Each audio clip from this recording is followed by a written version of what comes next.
Okay, so this is part 2 to Hypertrophy Essentials.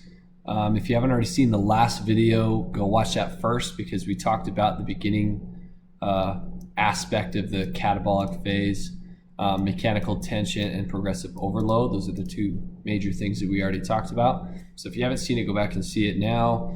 If you have, let's continue with the last thing that I want to talk about during the catabolic phase of your training, and that's the acute training variables.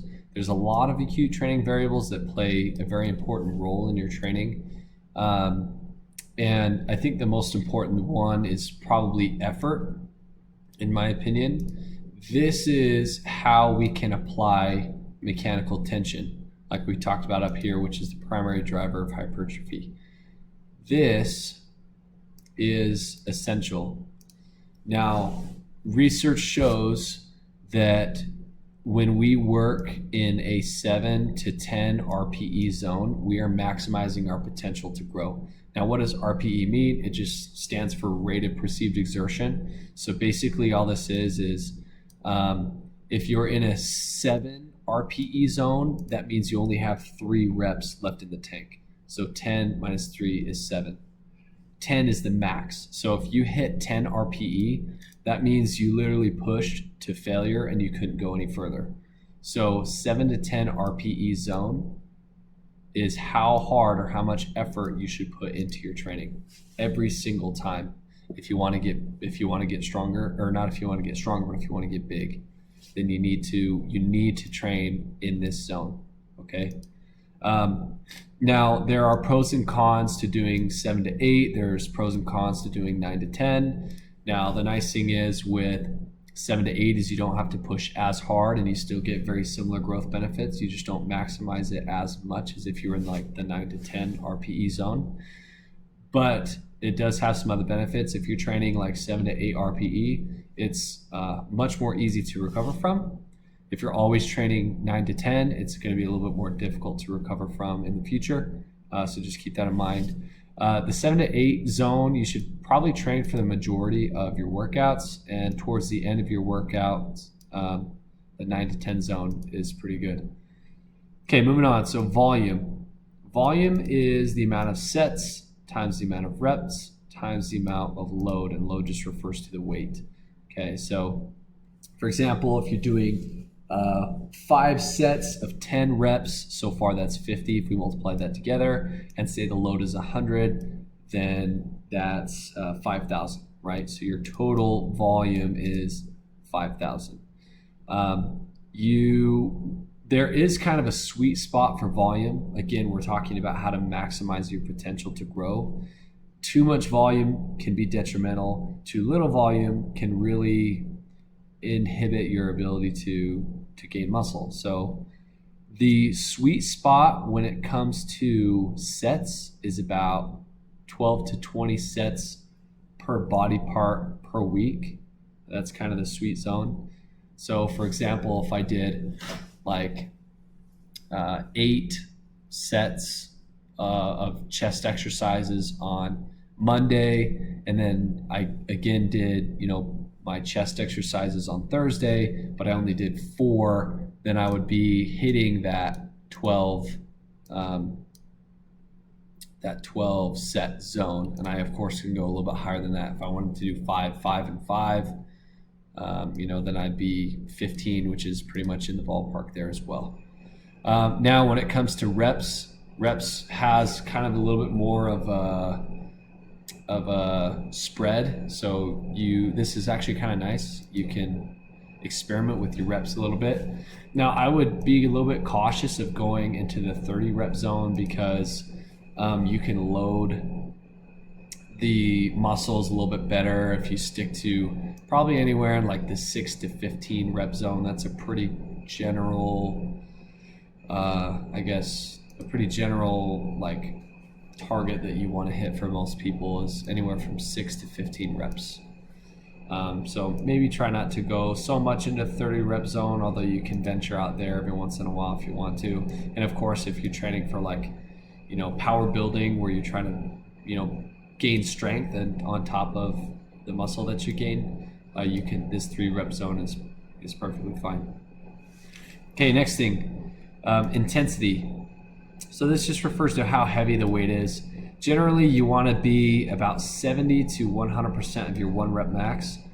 So for example, if you can lift 100 pounds for the whatever given exercise, then that's your 1 rep max. If that's as much as you can lift, then 75 pounds would be about the lowest that you want to be training in when it comes to how intense your exercise should be, again, to maximize your growth.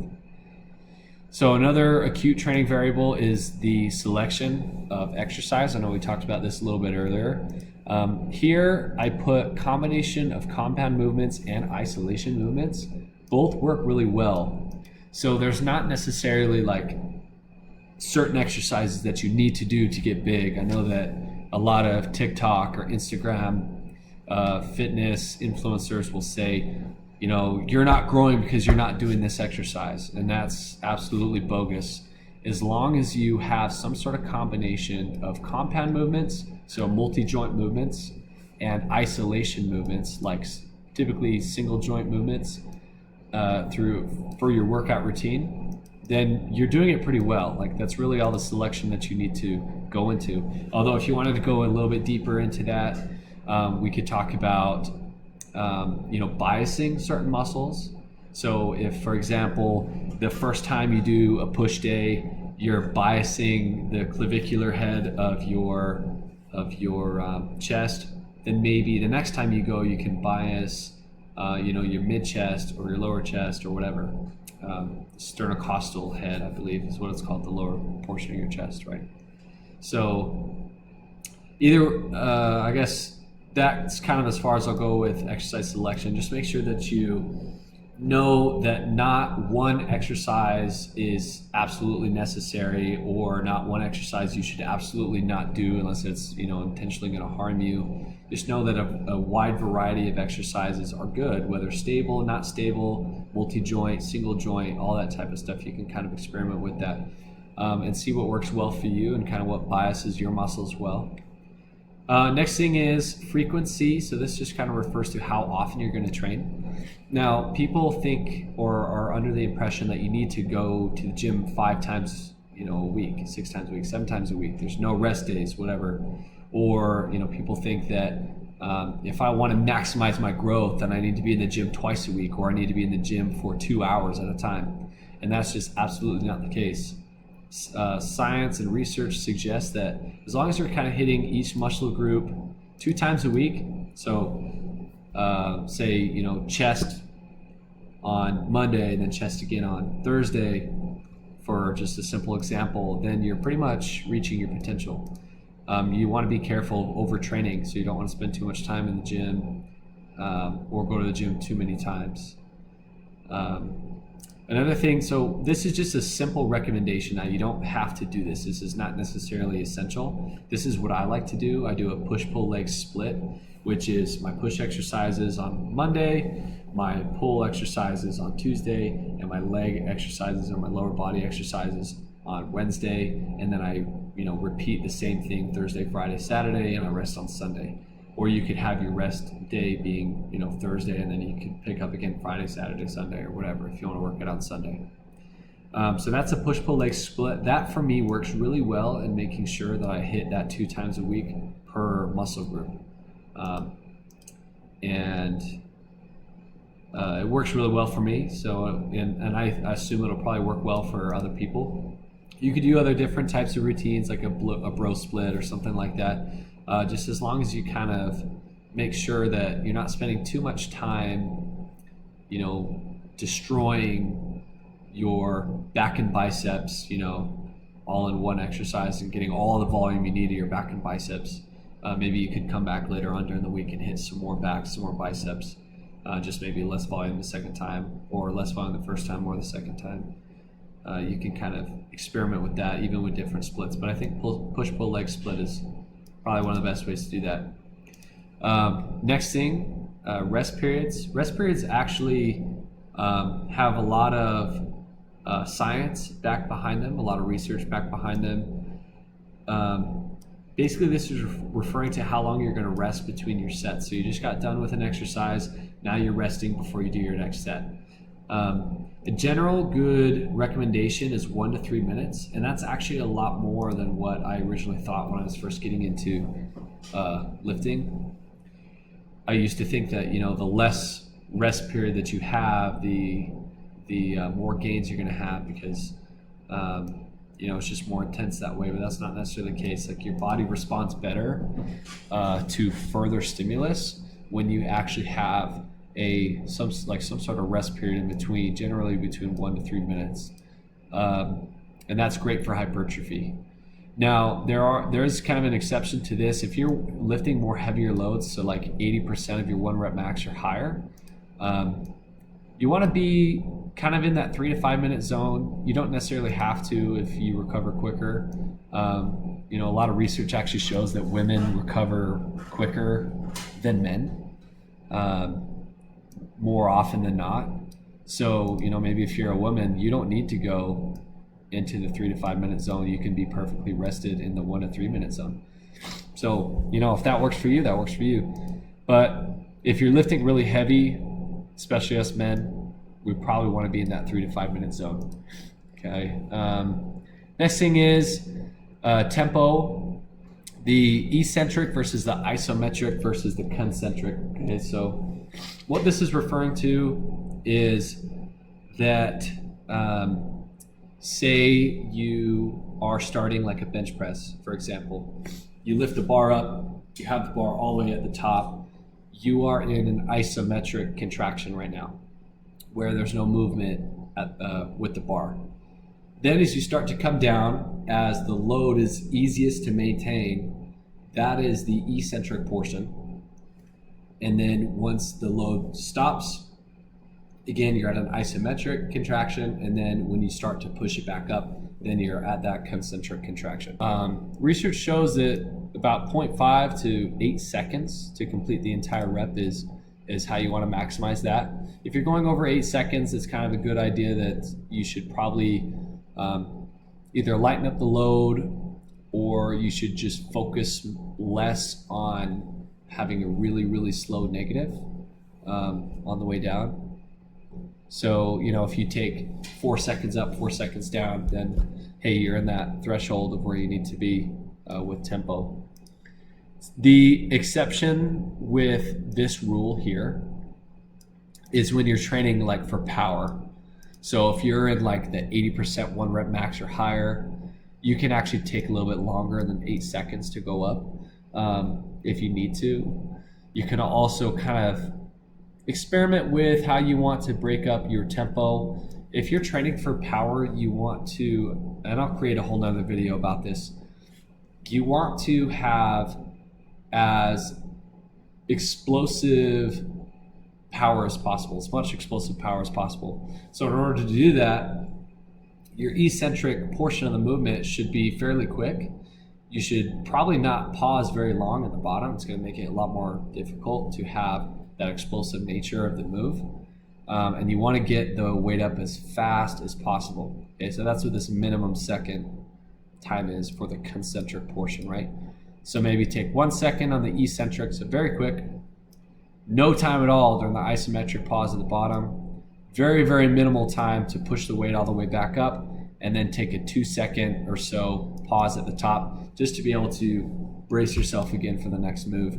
Create that intra-abdominal pressure that you need in order to stabilize yourself for the very, very powerful movement, right? Okay, last thing that I want to cover in this episode, it's range of motion. Now, range of motion just refers to the degree of movement at a joint.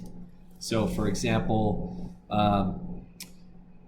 playing with different angles. Like if I was to bend my arm from an extended position to a halfway extended position, that's only really a 90-degree change, right? Now, if I was to take my arm from all the way extension to all the way flexion, it's almost a 180-degree angle, right? And my fist traveled a further distance than if I was to go only to 90 degrees, right? So that's what range of motion is referring to. If I can take myself to a complete or to a full range of motion, I'm doing myself a favor, because that helps me to enhance my hypertrophic potential, right? So general rule here is to go the full range of motion all the way that the joint can handle. The only exception to this, there's a couple exceptions, is if I'm using free weights and the tension may be lost sometime during the exercise.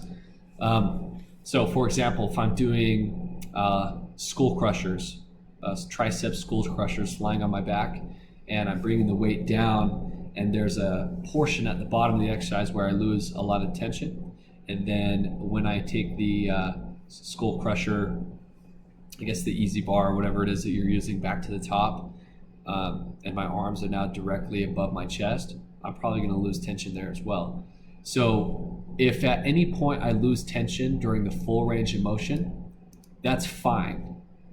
But there are some muscle groups, specifically like the long head of the triceps, that responds a lot better actually in that active range of motion area. So active range of motion just refers to the range of motion where tension is never lost. So stopping at the point where you're about to lose the tension on the muscle and then continuing with the rest of the rep. That's the active range of motion. And your triceps, specifically the long head of the triceps, responds really well to that type of range of motion. Another exception is, on your final sets, so you're getting done with the exercise and you busted out as many reps as you can, and now you went to fatigue and you can't lift it anymore. Well, now it might be a good idea to just do partial reps, because you're not going to be as strong through the full range of motion, but you're going to be a little bit, you can have some strength left in the tank for some partial ranges of motion, which is totally fine if you want to take that to failure, right? Last exception, if you have any sort of mechanical restrictions, maybe you had, you're not as flexible in the joint, maybe you had a prior injury, or maybe just you're born different and your skeletal structure doesn't really allow you to go into as much mobility as somebody else, then you have to go to only the ranges of motion that your bodily mechanics will allow you to go, which is that active range of motion still. We want to be in that active range of motion, maybe not full range of motion, just the motion that we can handle, right? So that's pretty much it for episode 2. I'm going to move on to episode 3 at some future point. Stay tuned for that, because we're going to start to get into the anabolic stages. We talked all we needed to about everything about this catabolic phase where our muscles are breaking down, and all these things that we can kind of jump on to enhance our muscle building potential.